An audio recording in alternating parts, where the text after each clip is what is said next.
Hare Krishna, everyone. Welcome back to the daily readings of Srila Prabhupada's books here at the live studios at Radha Lane, ISKCON of Houston, right across the street from Sri Sri Radha Madhava's beautiful temple.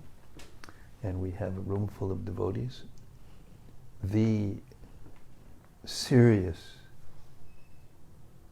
hearers of the Srimad-Bhagavatam. The steady crew. And all of you that are out there, if you are, either live or when you can, reading. We're up to 590 now, 1,590. We're getting close to 1,600. That's, that's pretty much another, almost 80 within less than a week, less than a month. So things are increasing. Progress brings progress. Progress means progress. Okay, we're a little late, so we're going to get to it. Srila Sanatana Goswami's prayers to Srimad-Bhagavatam, Srimad-Bhagavatam Mahima Stotram. And they go like this. Sarva Shastra Dipiyusha, Sarva Vedaika Satpala, Sarva Siddhanta Ratnaja, Sarva Lokaika Drikprada. O nectar from the ocean of all scriptures, singular fruit of all the Vedas, rich mine of the precious gems of all conclusive truths, you are the only giver of sight to all the worlds. Sarva Bhagavata Prana, Srimad Bhagavata Prabho, Kalidwanduditaditya, Sri Krishna Parivartita. O life air of all the Supreme Lord's devotees, O Master Srimad Bhagavatam, you are the sun risen in the darkness of Kali. You are the exact image of Sri Krishna. Paramananda Pataya, Prema Varshaksharayate, Sarvada Sarvasevyaya, Sri Krishnaya Namostume. I bow down to you who were supremely blissful to read. Your every syllable pours down a flood of prema. You can always be served by everyone. You are Sri Krishna himself. Madeka Bando Mat Sangin, Mad Guru Man Mahadana, Man Nistadaga Mad Bhagya, Mad Ananda Namostute.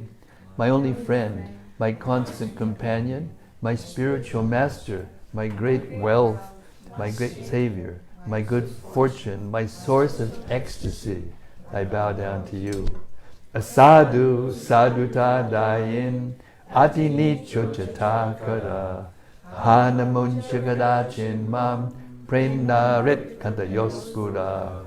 O bestower of saintliness to the unsaintly, O exalter of the most fallen, please never leave me. Always appear in my heart and my voice with pure love. Om Namo Bhagavate Vasudevaya. Om Namo Bhagavate Vasudevaya. Om Namo Bhagavate Vasudevaya.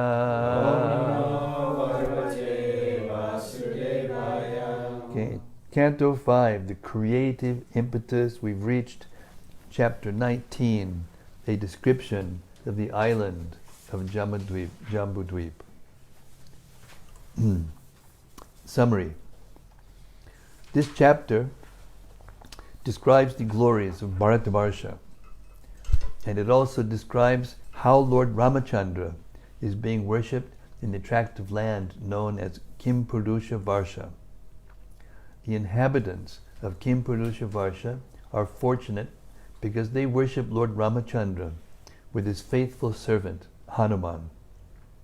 Lord Ramachandra exemplifies an incarnation of Godhead who descends for the mission of Paritranaya, Sadhunam, Vinashaya, Chaduskritam, protecting the devotees and destroying the miscreants.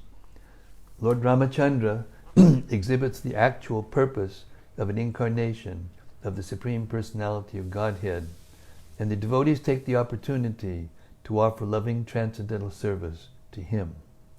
One should surrender fully to the Lord, forgetting one's so-called material happiness, opulence, and education, which are not at all useful for pleasing the Lord. The Lord is pleased only by the process of surrender unto Him.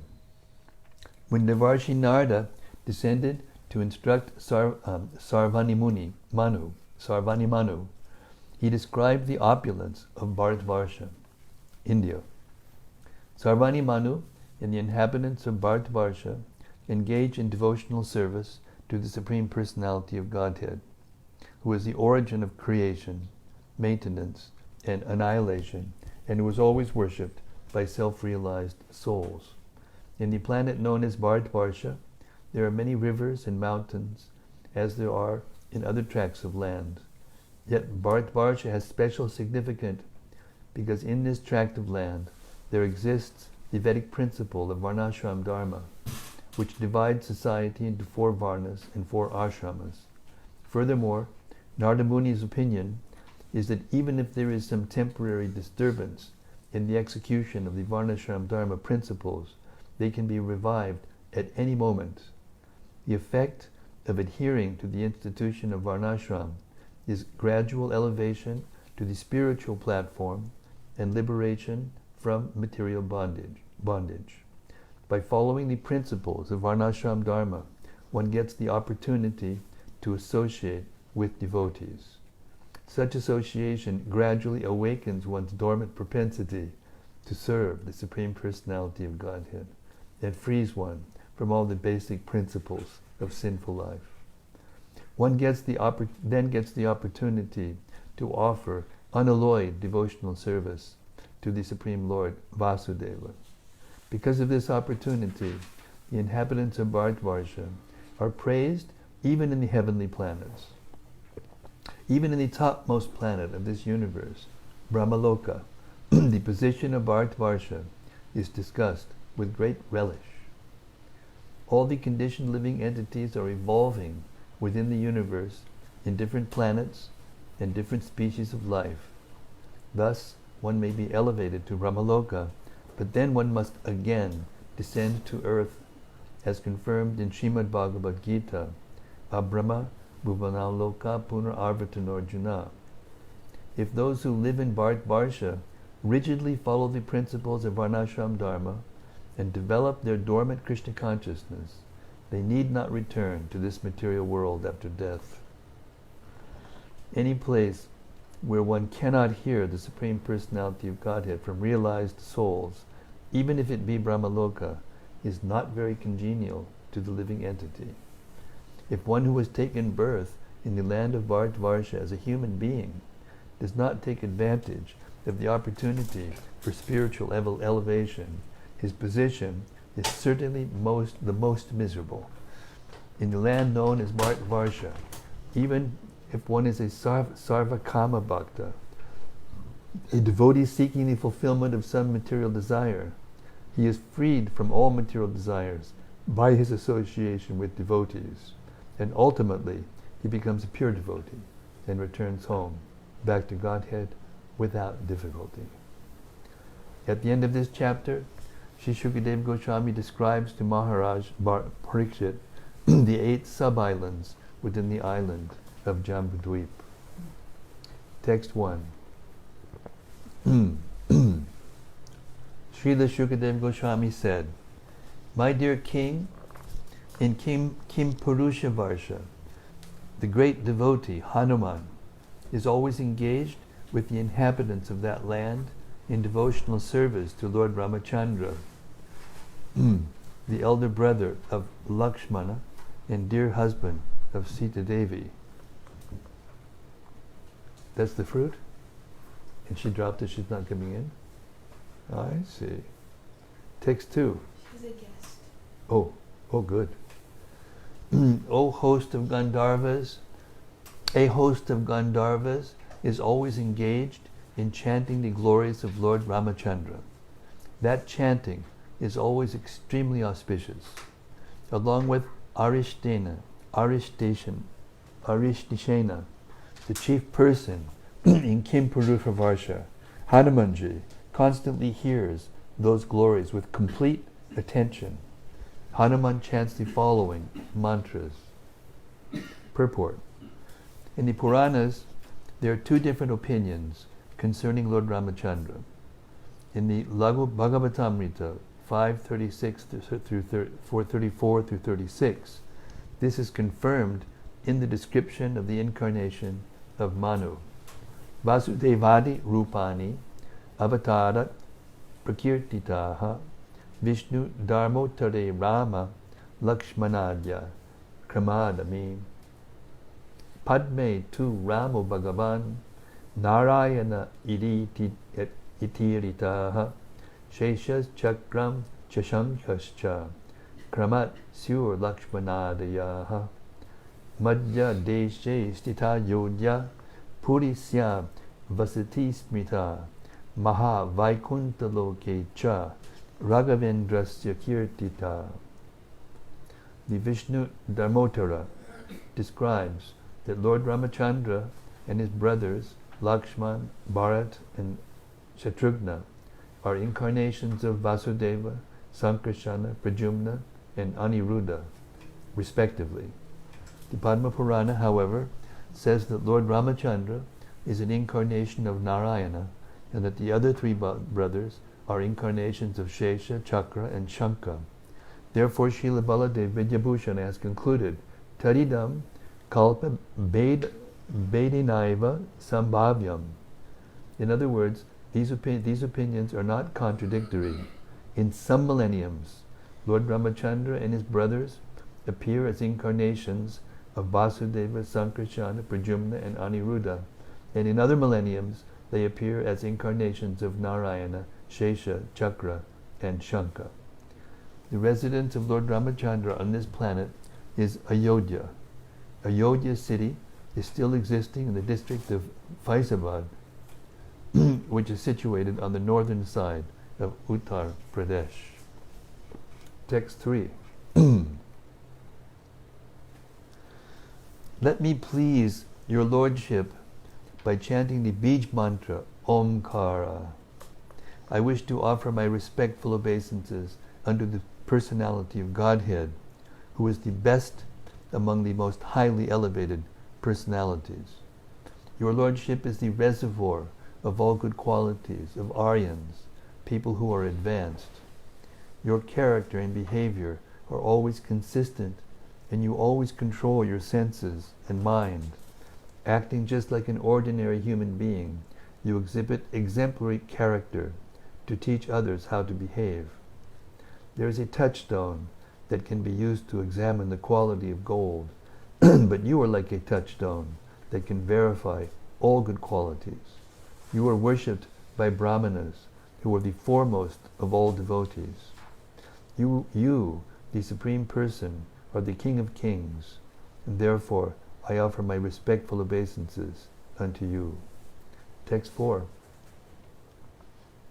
The Lord, whose pure form, Satchidananda Vigraha, is uncontaminated by the modes of material nature. The Lord, whose pure form, Satchidananda Vigraha, is uncontaminated by the modes of material nature, can be perceived by pure consciousness. In the Vedanta, he is described as being one without a second. Because of his spiritual potency, he is untouched by the contamination of material nature, and because he is not subjected to material vision, he is known as transcendental. He has no material activities, nor has he a material form or name. Only in pure consciousness, Krishna consciousness, can one perceive the transcendental form of the Lord. Let us be firmly fixed at the lotus feet of Lord Ramachandra, and let us offer our respectful obeisances unto those transcendental lotus feet. Purport. The Supreme Personality of Godhead, Krishna, appears in various expansions, as stated in the Brahma Samhita 539.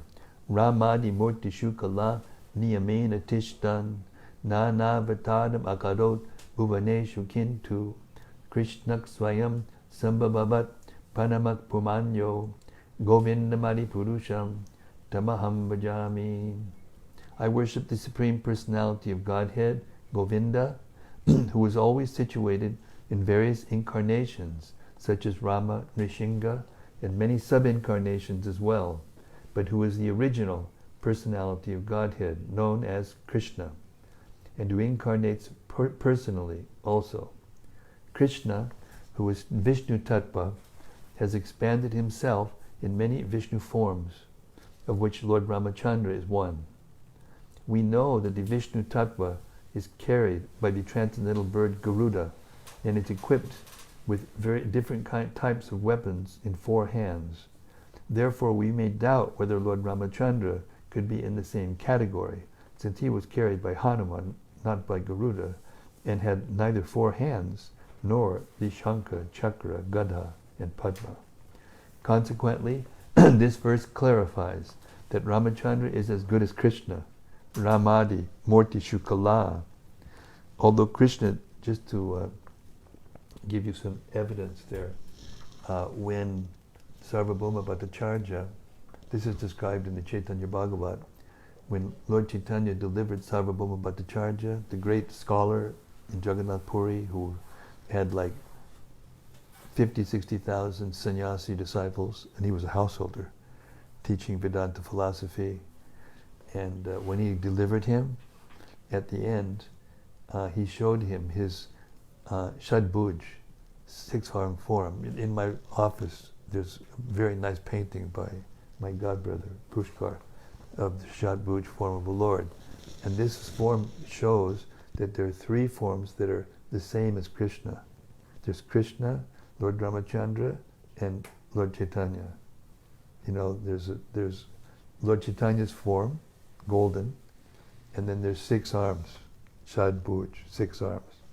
And 2 of them are playing flute, and 2 of them holding a bow and an arrow, and the other 2 holding, Lord Chaitanya holding a water pot and a stick, danda, Shadbhuj. So therefore it says here, we may doubt whether Lord Ramachandra could be in the same category, since he was carried by Hanuman, not Garuda, and has neither 4 hands nor Shankha, Chakra, Gada, or Padma. Consequently, and this verse clarifies that Lord Ramachandra is as good as Krishna. So these 3 forms are the 2-hand forms of Krishna. Although Krishna is the original Supreme Personality of Godhead, Ramachandra is not different from him. Ramachandra is unaffected by the modes of material nature, and therefore he is prashanta, never disturbed by those modes. Unless one is saturated with love for the Supreme Personality of Godhead, one cannot appreciate the transcendental value of Lord Ramachandra. One cannot see him with material eyes. So this is the reason why the material world is a source of perplexities. Because until you come out, and it says here, cannot appreciate the transcendental value, one cannot see him with material eyes. So until we get really fed up with this material world, we can't see him, neither face to face, nor either in the pages of the Bhagavatam or on the altar. So when Maya's harassing you, you should say, thank you very much. Please, turn up the heat so that I can get out of here as soon as possible. Hare Krishna, Hare Bo. Okay. Because demons like Ravana have no spiritual vision, they consider Lord Ramachandra an ordinary Kshatriya king.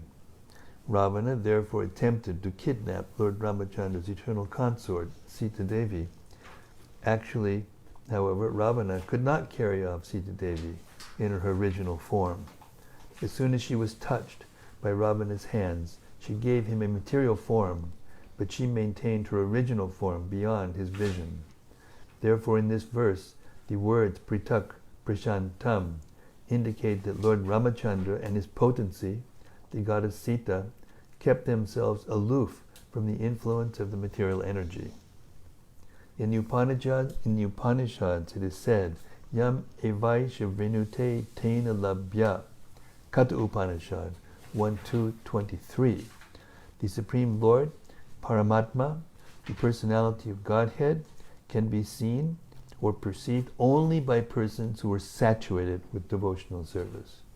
As stated in Brahma Samhita 5:35, Premanjana chudita bhakti vilochanena santak sedaiva ridiyeshu vilokayanti yam shamasundara machincha gunasa rupam govindam adipurusham tamaham bhajami. I worship the primeval Lord, Govinda, who is always seen by the devotee whose eyes are anointed with the pulp of love. He is seen in his eternal form of Shamasundar, situated within the heart of the devotee. Similarly, in the Chandogya Upanishad it is stated, Etas tisro devata anena jivina. In this verse of the Chandogya Upanishad, the word anena is used to distinguish the Atma and Paramatma as two separate identities. The words Tisro Devata indicate that the body of living entity is made of three material elements, fire, earth, and water. Although the Paramatma enters the heart of the Jivatma, who is influenced and designated by a material body, the Paramatma has nothing to do with the Jivatma's body. Because the Paramatma has no material connections, he is described here as Anama Rupam Niraham.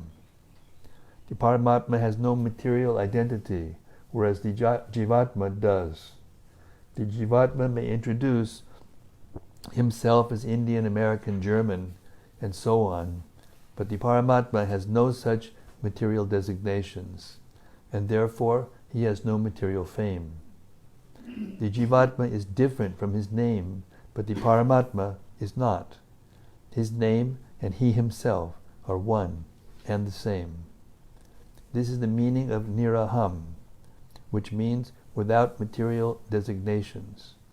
This word cannot possibly be twisted to mean that the Paramatma has no ahankara, no I-ness or identity. He has his transcendental identity as the Supreme. This is the explanation given by Srila Jiva Goswami. According to another interpretation given by Vishwanath Chakravarti Thakur, Niraham means Nir Nishchayena Aham. Niraham does not mean that the Supreme Lord has no identity. Rather, the stress given by the word Aham proves strongly that he does have his personal identity, because Nir not only means negative, but also means strong ascertainment. Text 5. It was ordained that Ravana, chief of the Rakshasas, could not be killed by anyone but a man, and for this reason Lord Ramachandra, the Supreme Personality of Godhead, appeared in the form of a human being. Lord Ramachandra's mission, however, was not only to kill Ravana, but also to teach mortal beings that material happiness centered around sex life or centered around one's wife is the cause of many miseries. He is the self-sufficient, Supreme Personality of Godhead, and nothing is lamentable for him. Therefore, why else could he be subjected to the tribulations left by the kidnapping of Mother Sita? Purport. When the Lord appears in this universe in the form of a human being, he has two purposes, as stated in Bhagavad Gita. Paritranaya sadhunam vinashaya chaduskritam, to destroy the demons and protect the devotees. To protect the devotees, the Lord not only satisfies them by his personal presence, but also teaches them so that they will not fall down from devotional service. By his personal example, Lord Ramachandra taught the devotees that it is better not to enter married life, which is certainly followed by many tribulations. As confirmed in Srimad-Bhagavatam 7.9.45, Yan maitunadi, grihamedi sukhamitu cham, kandu yanena kadayor ivaduka dukam, trip yantine hakripama, kripana bahuduk bajak, kandu tivan manisijam, vishahetadi raha. Kripanas, those who are not advanced in spiritual knowledge, and who are therefore just the opposite of brahmanas, generally take to family life, which is a concession for sex. Thus they enjoy sex again and again, although that sex is followed by many tribulations. This is a warning to devotees. To teach this lesson to devotees and to human society in general, Lord Sri Ramachandra, although the Supreme Personality of Godhead himself underwent a series of tribulations because he accepted a wife, Mother Sita. Lord Ramachandra underwent these austerities, of course, only to instruct us. Actually, he never has any reason to lament for anything. Another aspect of the Lord's instructions is that one who accepts a wife must be a faithful husband and give her full protection. Human society is divided into two classes of men: those who strictly follow the religious principles and those who are devotees. By his personal example, Lord Ramachandra wanted to instruct both of them how to fully adopt the discipline of the religious system and how to be a beloved and dutiful husband. Otherwise, he had no reason to undergo apparent tribulation.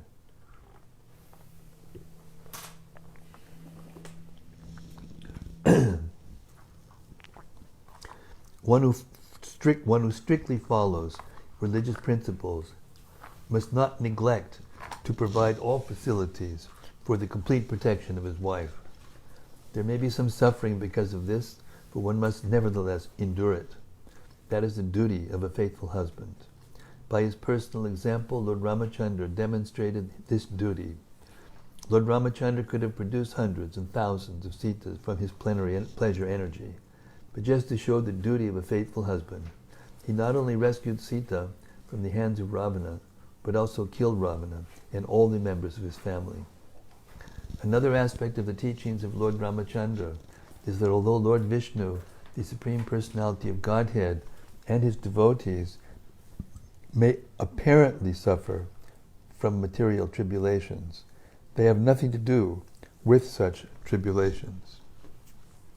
They are mukta purushas, liberated persons, under all circumstances.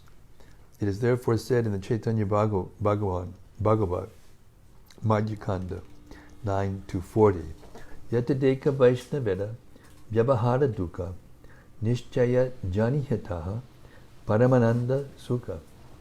A Vaishnava is always firmly situated in transcendental bliss because of engagement in devotional service.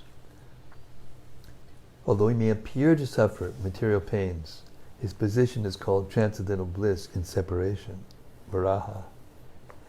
The emotions of a lover and beloved feel when separated from one another are actually very blissful, although apparently painful.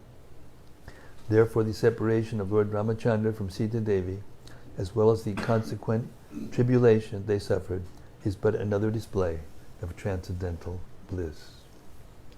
This is the opinion of Srila Vishwanath Chakravarti. Text 6. Since Lord Sri Ramachandra is the Supreme Personality of Godhead, Vasudeva, he is not attached to anything in this material world. He is the most beloved supersoul of all self-realized souls, and he is their very intimate friend. He is full of all opulence, full of opulences. Therefore, he could not possibly have suffered because of separation from his wife, nor could he have given up his wife and Lakshmana, his younger brother. To give up either would have been absolutely impossible. Purport. In defining the Supreme Personality of Godhead, we say that he is full in all six opulences, wealth, fame, strength, influence, beauty, and renunciation. He is called renounced because he is not attached to anything in this material world. He is specifically attached to the spiritual world and the living entities there. The affairs of the material world take place under the superintendence of Durga Devi. Shrishti Stiti Pralaya Sadhana Shakti Eka Chaye Vayasya Bhuvanani Bivarti Durga. Everything is going on under the strict rules and regulations of the material energy, represented by Durga. Therefore, the Lord is completely detached and need not give attention to the material world.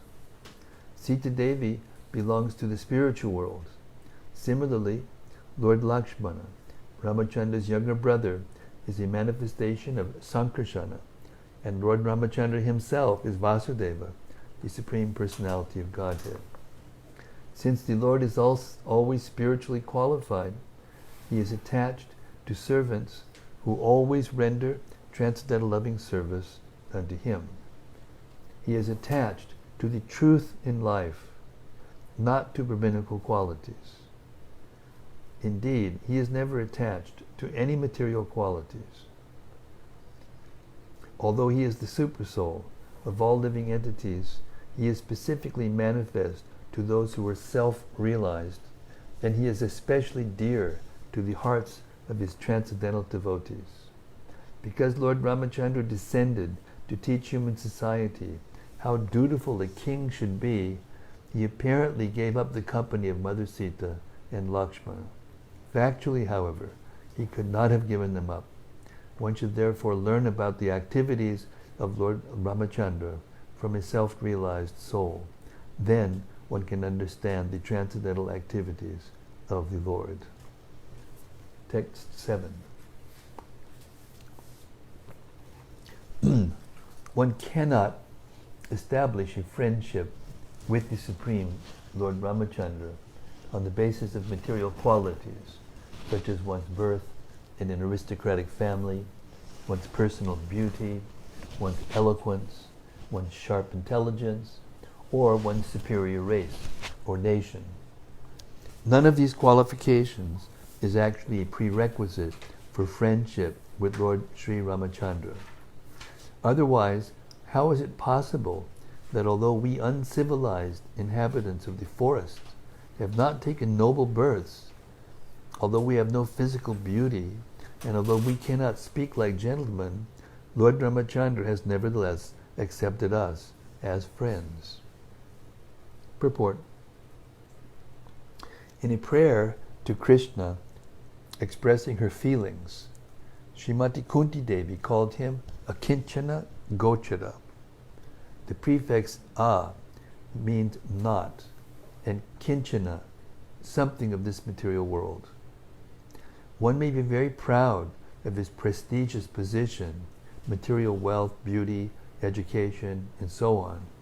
But although these are certainly good qualifications in material dealings, they are not necessary for achieving friendship with the Supreme Personality of Godhead.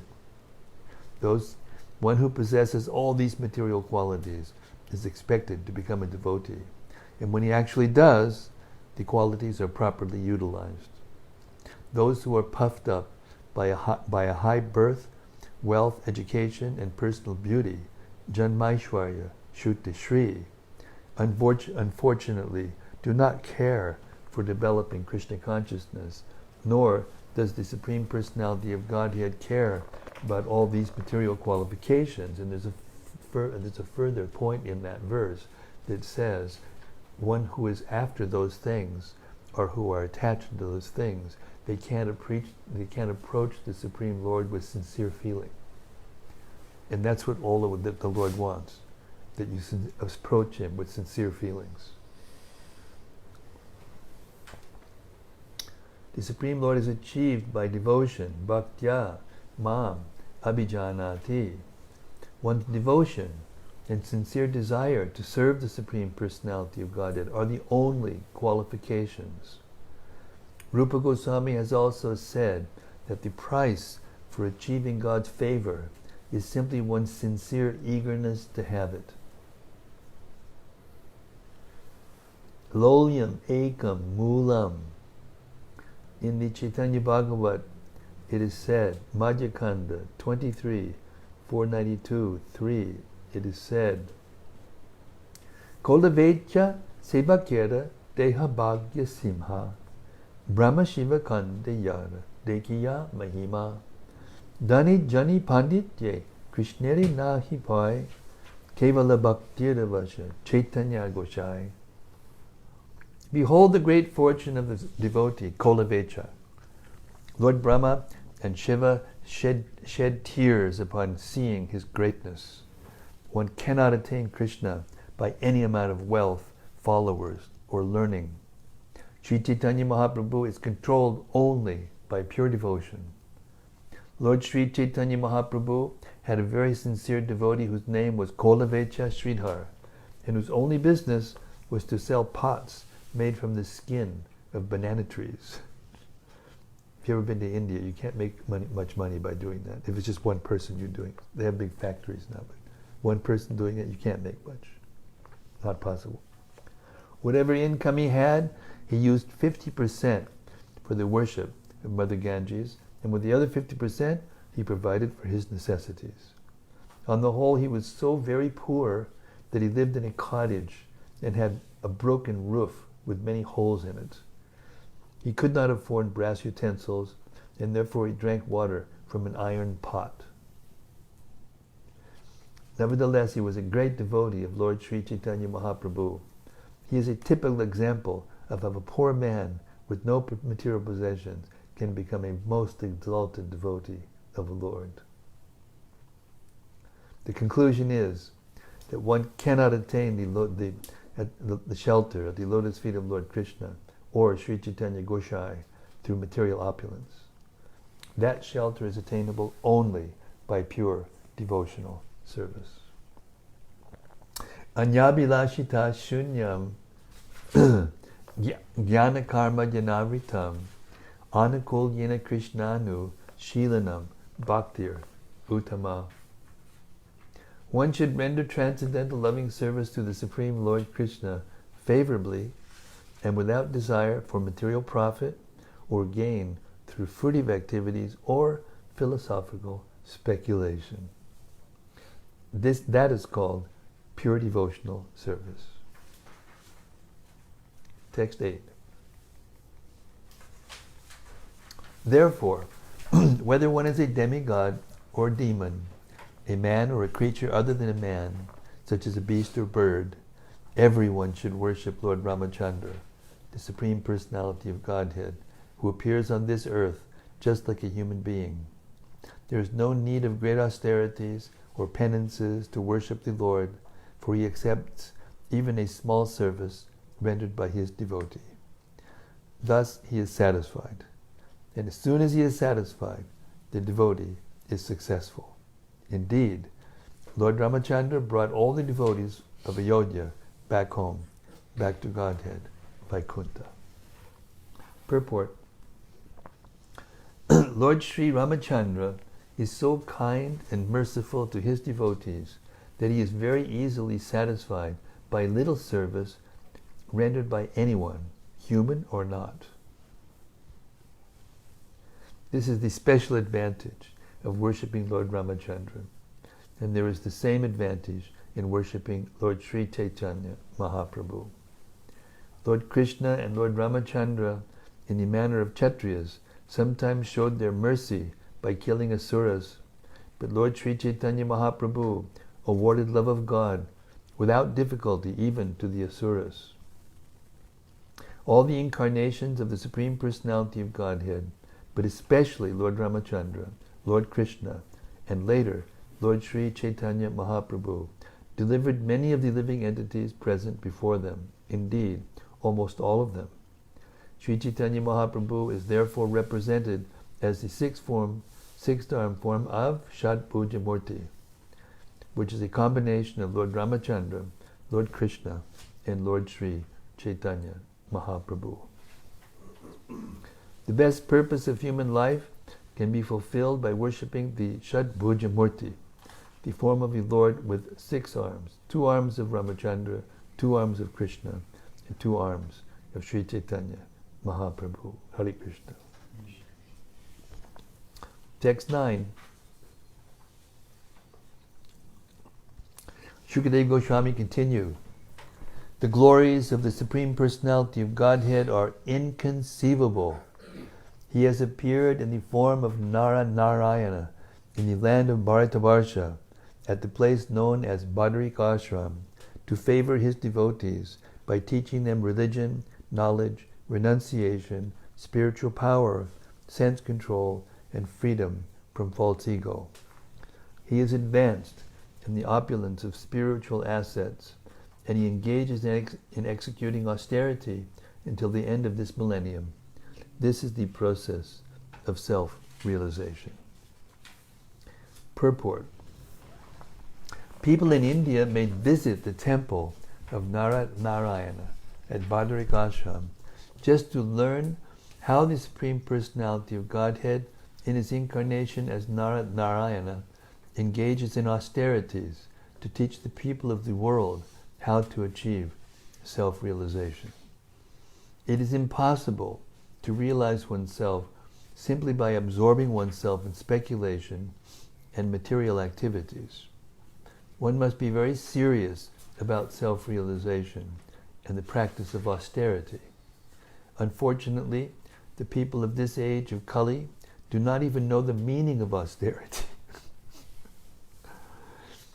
Under these circumstances, the Lord has appeared as Sri Chaitanya Mahaprabhu to bestow upon the fallen souls the easiest method of self-realization, technically called Chaitodarpanamarjanam, cleansing the dirt from the core of one's heart.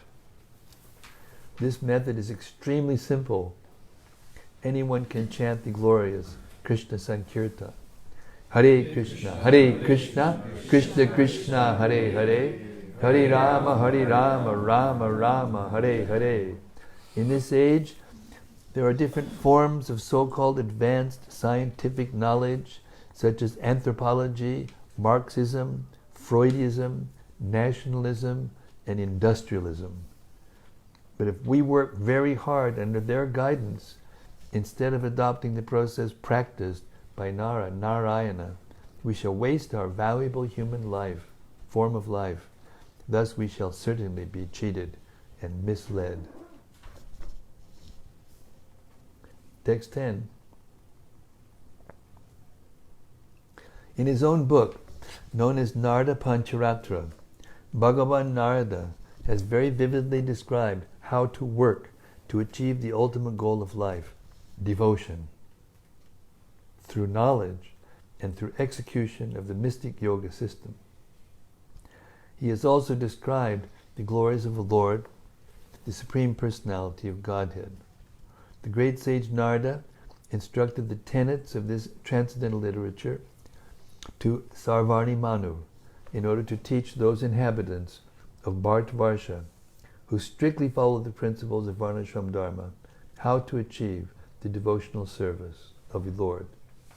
Thus Narada Muni, along with the other inhabitants of Bharatavarsha, always engages in the service of Narayana, and he chants as follows. Purport. Sri Chaitanya Mahaprabhu has clearly declared, Bharata Bhumite Hoila Manasya Janma Jar Janma Sartaka Kari Karapada Upakar. The real success, that's Adi Leela 941. The real success or fulfillment of the mission of human life can be achieved in India, Bharatavarsha, because in Bharatavarsha, the purpose of life and the method for achieving success are evident. People should take advantage of the opportunity afforded by Bharatavarsha, and this is especially so for those who are following the principles of Varnashram Dharma. If we do not take to the principles of Varnashram Dharma by accepting the 4 social orders, Brahmana, Kshatriya, Vaishya, and Shudra, and the 4 orders of spiritual life, Brahmachari, Grihastha, Vanaprastha, and Sannyas, there can be no question of success in life. Unfortunately, because of the influence of Kali Yuga, Everything is now being lost. The inhabitants of Bharatvarsha are gradually becoming degraded mlechas and yavanas. How then will they teach others? Therefore, this Krishna consciousness movement has been started not only for the inhabitants of Bharatvarsha, but for all the people of the world, as announced by Sri Chaitanya Mahaprabhu. There is still time, and if the inhabitants of Bharatvarsha take this movement of Krishna consciousness seriously, the entire world will be saved from gliding down to a hellish condition. Unfortunately, now they're all chasing after America. Hare Krishna. The Krishna consciousness movement follows the process of Pancharatrika Vidhi and that of Bhagavat Vidhi simultaneously, so that people can take advantage of the movement and make their lives successful. So what does that mean? Let's hear some. I'm going to have a pop quiz here. We've been hearing a lot together. I want to ask you the question. What does it mean, the process of Pancharatrika Vidhi and Bhagavat Marg simultaneously?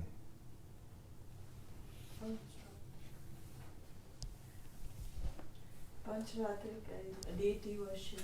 Yes. Yeah. And Bhagavad is also studying the scriptures.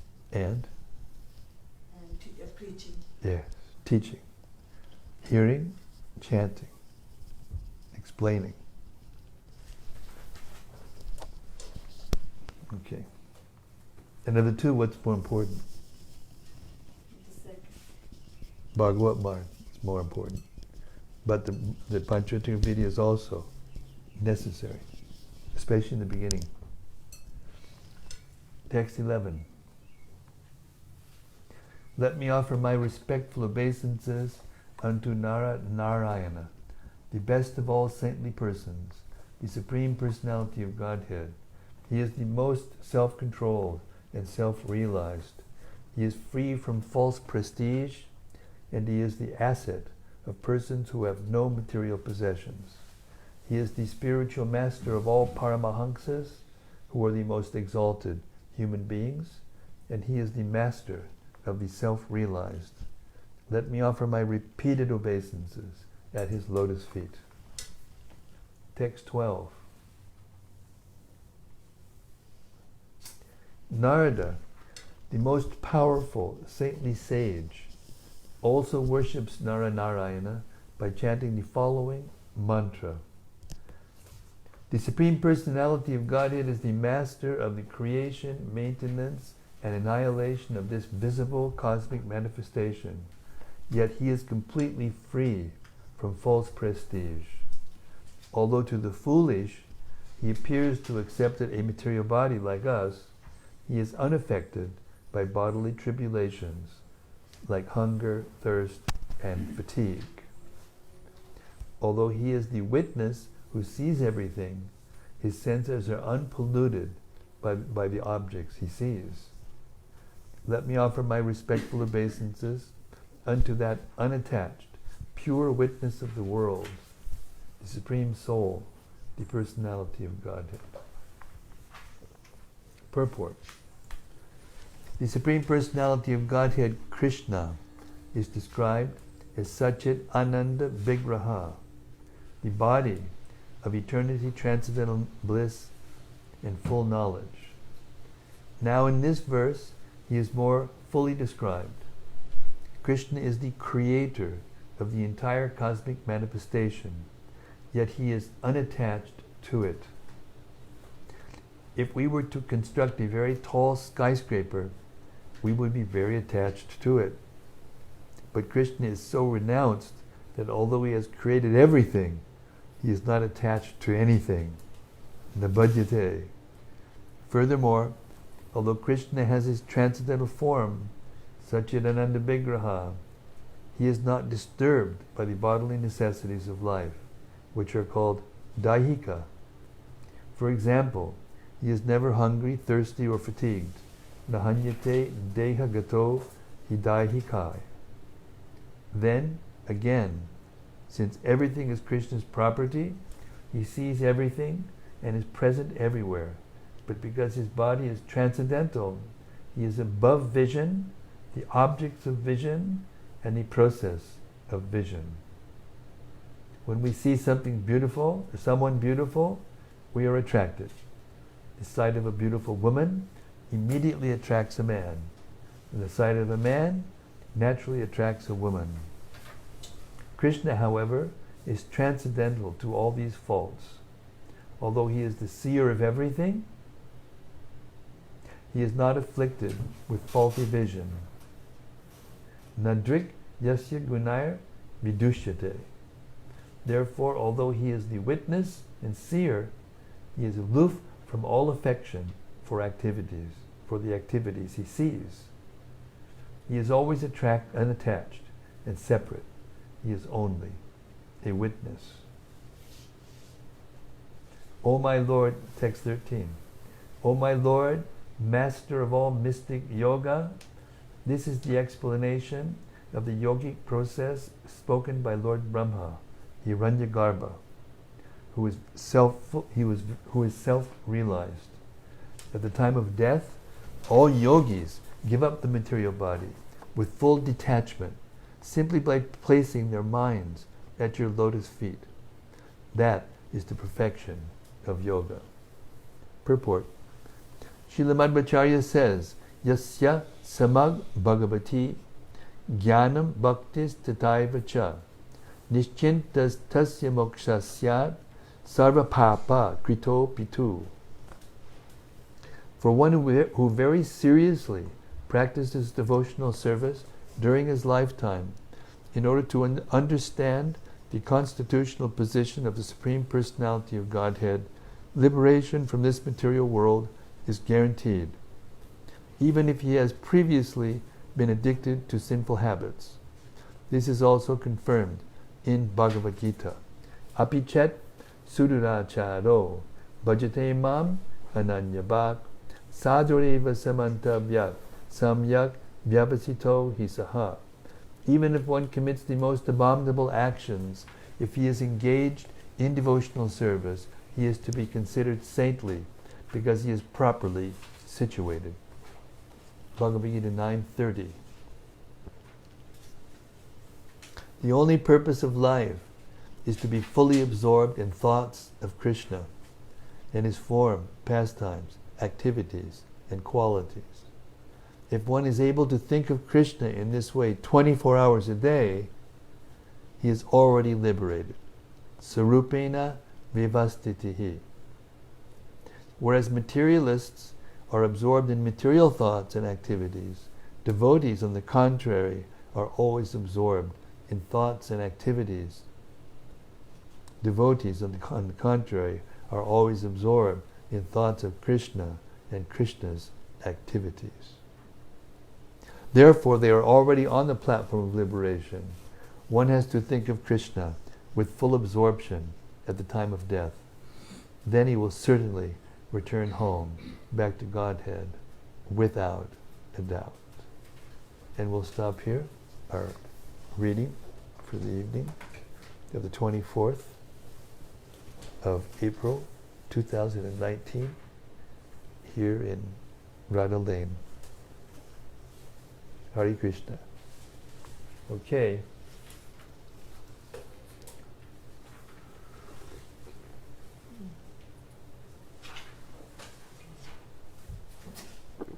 Would someone like to assist our lame technocrat over there?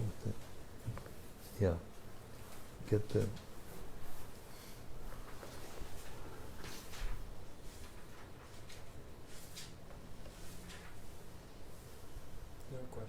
No questions yet. Well, there's a microphone right there. Now's your chance. Chance of a lifetime. Open mic. Your chance to talk to 1,950 people out there in the cyberspace. And now our local saint, Sarvabhauma Bhattacharya, is going to speak to us. There was one purport talking about Krishna's renunciation, quality of renunciation. Mm. And there was a question in the Bhagavatam class about that today also. And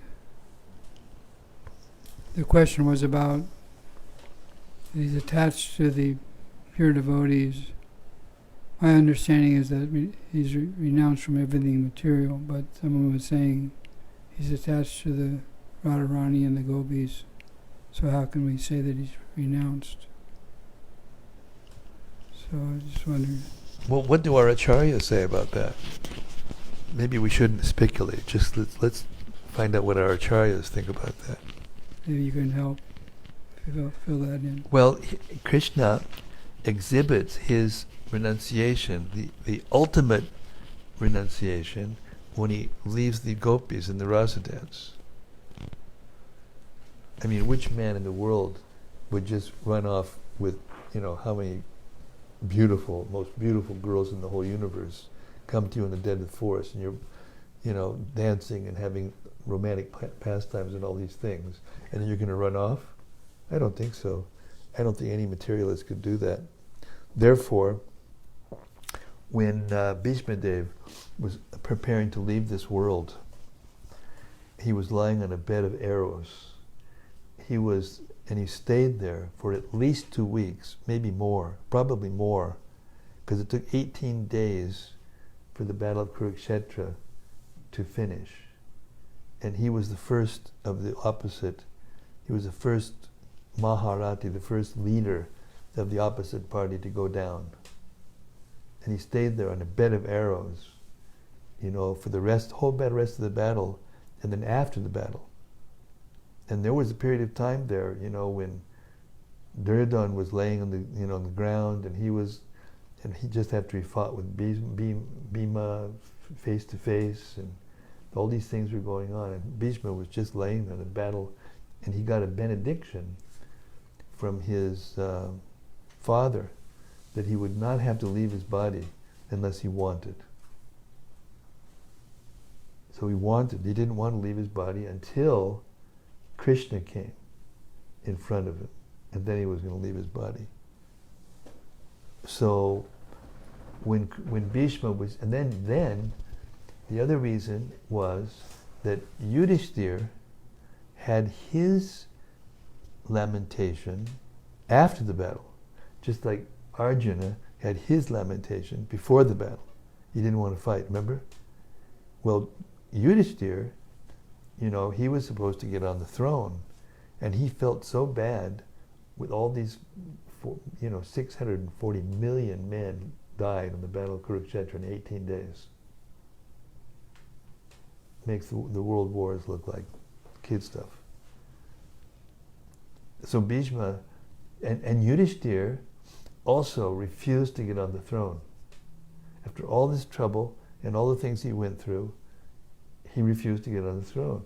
Krishna came to try to talk him out of it. Bhishma, Vyasadeva cried, and other sages, everyone, his brothers. No, I'm too sinful to sit on the throne. Look what I did. All these people died for me just to put me on the throne. No, I don't think so. So then, even Krishna couldn't talk him out of it. So then, and then it was Krishna's arrangement. This whole thing was Krishna's arrangement. So that Yudhishthira could go and hear how to rule the world from Bhishma Dev. Because Bhishma Dev was the most expert at Dharma. 365 chapters of the Mahabharata just on Bhishma Dev's teachings to Maharaj Yudhishthira.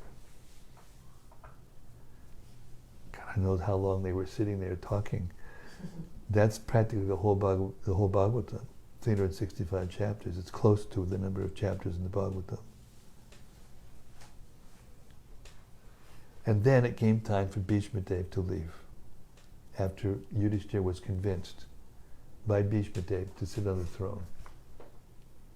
And the last thing that Bhishma Dev said before he saw Krishna, and Krishna came before him, the last thing he said was, Krishna is the real brahmachari.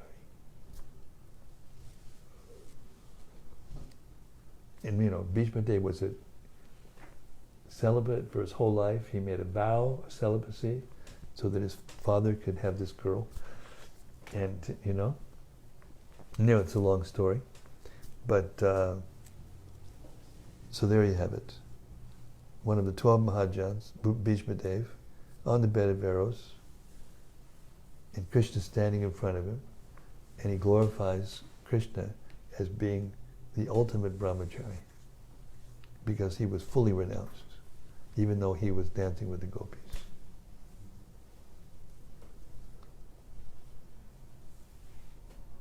Is that okay? More than okay. Hare Krishna. Yes, hand over there. In the purport to text 5, Yes. says, human society is divided into two classes of men, those who strictly follow the religious principles and those who are devotees. I thought that was kind of interesting because we would think that... Yes. Would you mind? No, go ahead. You would think that? In my mind, I would think that the devotees would strictly follow the religious principles. So there's some differentiation between devotees and those who strictly follow. It's talking about mundane religious principles, and the devotees are pure following pure devotional service. They also follow the religious principles, but they're not bound by them. They're transcendental. Pure devotees are transcendental to the religious principles, but they follow them for the example of others. Shakti karmani vidbangso yata kurvanti bharata kuryad vidbangtata shaktis chakirshu lokasangraham. Chakirshu lokasangraham means to be an example for others. Shakti karmani vidbangso yata kurvanti bharata. Those who are attached may do a certain duty or certain activity, and those who are not attached may do the same activity, but for a different purpose, for the purpose of setting an example for others. So all the devotees also follow the religious principles externally. They are not attached to them. And they're showing the example of how to be religious, but they are not forced.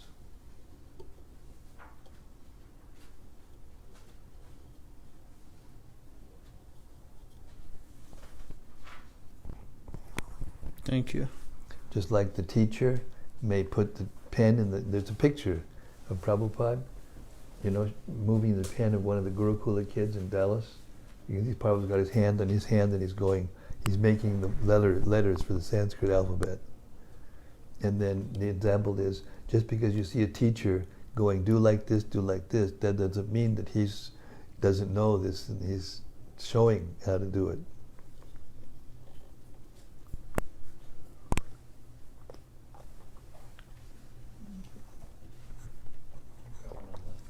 Huh? We've got Rati Manjari from last night. Her question. Rati Manjari from last night. Yeah, her question. We didn't get her question last night. Okay, Rati. All right. Dear Guru Maharaj, please accept my humble obeisances. Here's the question I wanted to ask you after yesterday's reading. Last night we heard about the importance of giving up the habit of mental speculation, which is, for example, expressed by making up our own meanings of what we see around us and what happens to us. I know I do this all the time.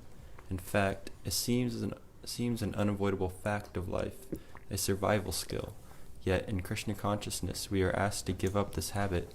Could you please give some practical step-by-step guidelines as to how we can practice giving up the deeply ingrained habit of mental speculation?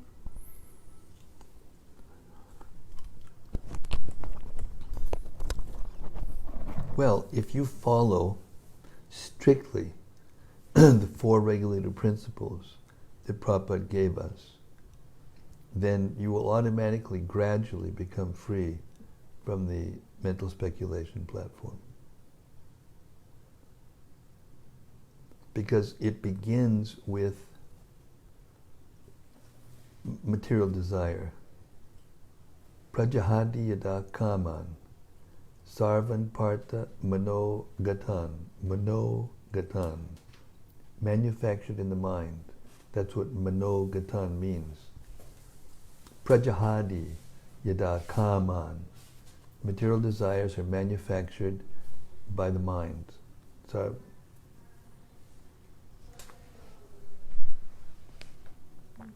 So if you stop gambling, especially if you stop gambling, and follow religious principles as they're given by Shastra, then the normal kinds of things that you have to do to decide and make decisions of what to do in life, that's not gambling, that's not mental speculation. You know, in your duty, you're doing your duties and you have to figure out what to do, some problem solving. That's not mental speculation. But mental speculation means to guess at what is true or not.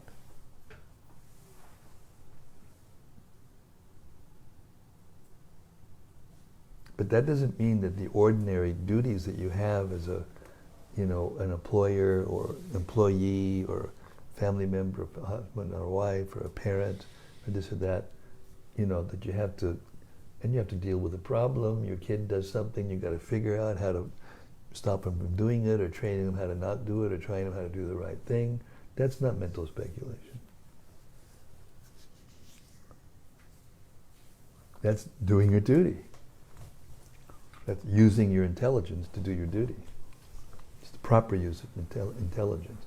But there are rules and regulations, and you learn the rules and regulations of religious life, and then you apply them into your life. And the more you regulate your senses in that way, keep yourself very clean and very neat and very regulated. Even in the material world, they know this. Early to bed, early to rise, makes a man healthy, wealthy, and wise.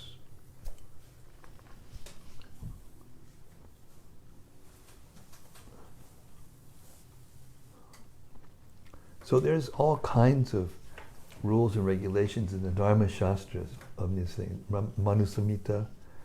But in the Kali Yuga, everything is so messed up, and there's so much confusion and so much complexity and unnecessary complications in the material, the so-called material, advanced civilization, especially in the West, that to follow those things is very difficult. It's almost impossible.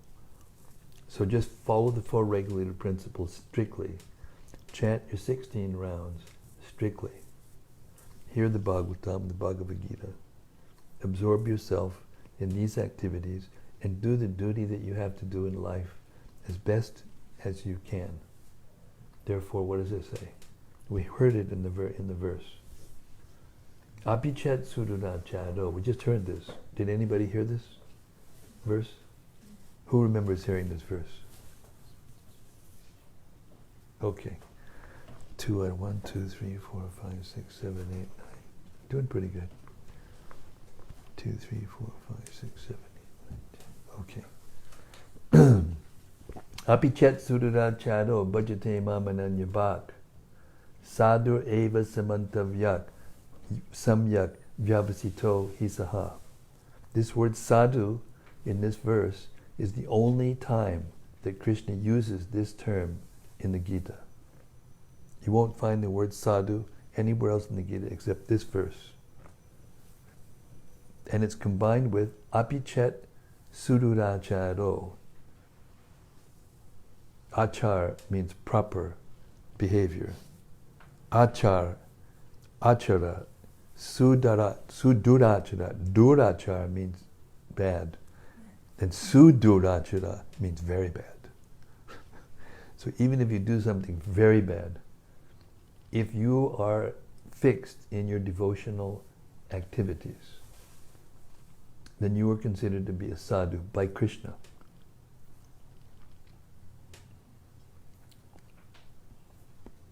That doesn't mean that you do things bad and very bad purposefully, thinking that it's okay if I do them, as long as because I'm doing devotional service and Krishna says it's okay.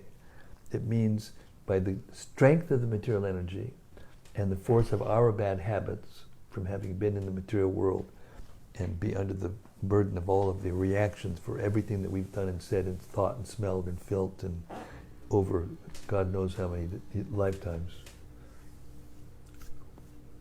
We do something wrong, accidentally or by force of circumstances. Krishna doesn't take it seriously at all, as long as you stay fixed in devotional service. And then in the verse, what is the thing? The end of that translation, what is it?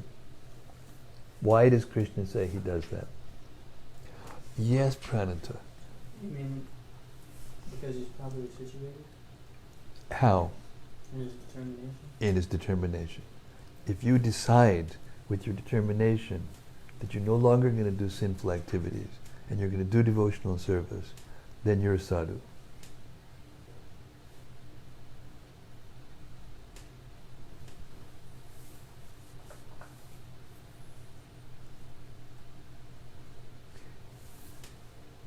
Rati, I hope I answered your question. Anyway, if I didn't, you let me know later on. Okay, Hannah's got the mic. Rati said thank you very much. Oh. You can read it from all over there? I have good contacts. I can't even read this one. Anyway, don't get old. It's a mistake. This is kind of a random question, but I think yesterday or the day before we read that, or maybe you've just said it, that everyone born in the Kali Yuga is a Sudra. But then tonight you were talking about...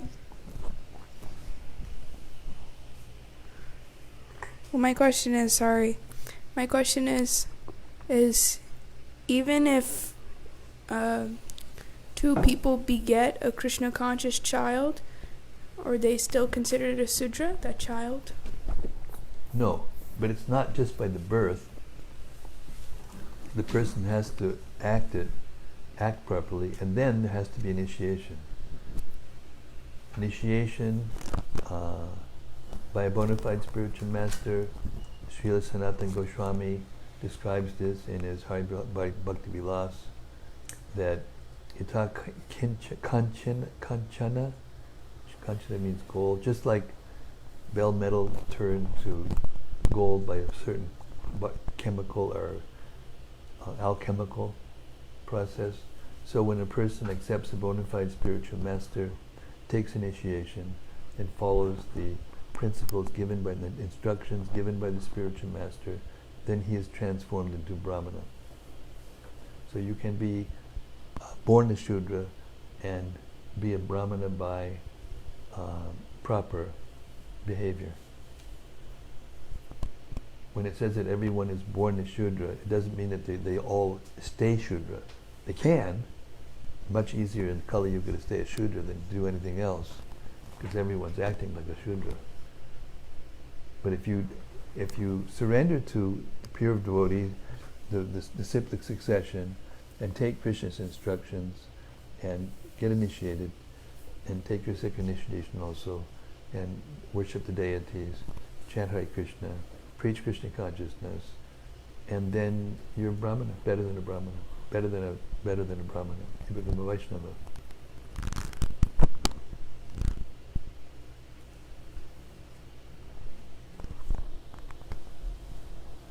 Yes? Wait, we gotta get the... Is that okay?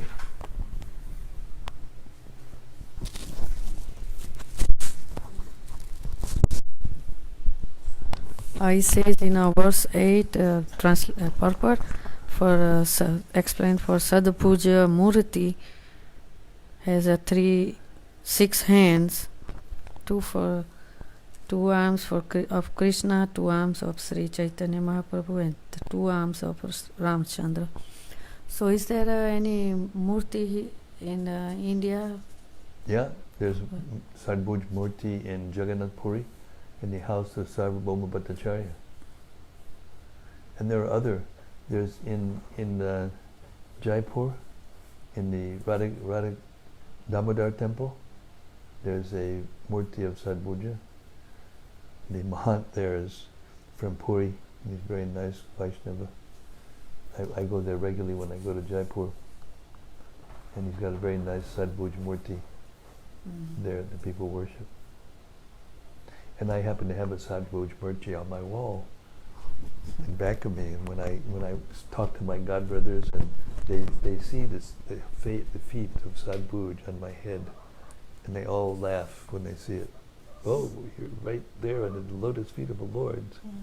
And I say, yes. And the Lord's devotees. One quick, it was not clear. The Kim Purusha Varsa, is it part of India or the another name for India? It's another Varsha. Kim Purusha Varta is one of the 8 heavenly Varshas in Bhumandala, and Bharta Varsha is the Earth planet. And then Kim Did you notice that in the summary before the thing, Prabhupada called the Earth planet. He called it a planet. Loka means planet, means sphere. And that's going to be a whole subject, because it doesn't appear like the Varsha is a sphere when you analyze it the way the geography is described in the 5th canto. And but both of them are there, and both of them, we accept both of them. It's apparent contradiction, but there's ways of reconciling it, and it takes a lot of intelligence and a lot of knowledge to do that. But we don't need to make that reconciliation in our minds if we accept it. Because why? Because Shukadeva Goswami spoke it. And Jiva Goswami, in his Tattva Sandarbha, the first of the 6 Sandarbhas, firmly establishes that the Srimad-Bhagavatam is Shruti. It's an eternal sound.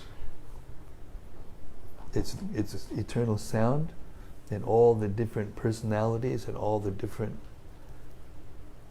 conversations, questions and answers that are going on through the whole 18,000 slokas are eternally. It's like a script. It's like, a great author writes this great screenplay or play, and then the actors get up and do the play, do the parts. But they're supposed to follow the script.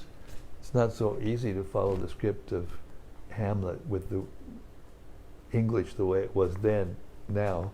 And sometimes they have these, modern versions of it. Even the Bible, they have modern versions of the Bible with the right different language. Prabhupada's purports are like that. He explains in simple modern English the most complex spiritual principles that we can actually understand.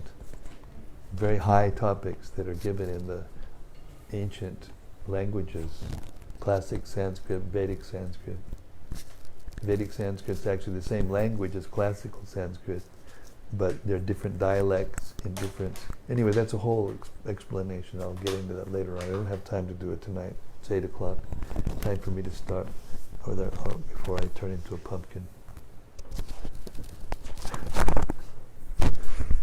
I went in with my freshman night club to Hanuman Prashak Swami's room when he was here, and he looked at me and he said, "Oh my God, the pumpkin's around," because he was like, he's like fresh excited. Oh, a pumpkin. He's so funny. What? Yeah. Yeah. Okay. Thank you very much, everybody. All glories to Lord Ramachandra. Yeah. Glories to Narada Muni. Yeah. All glories to Kim Purusha Varsha. And all glories to Bharata Varsha. All glories to all the devotees of the Lord. Srimad-Bhagavatam ki jai. Gaur Premanandi Harimo. 6:30 tomorrow, same time, same station. Hare Krishna. Hare Krishna.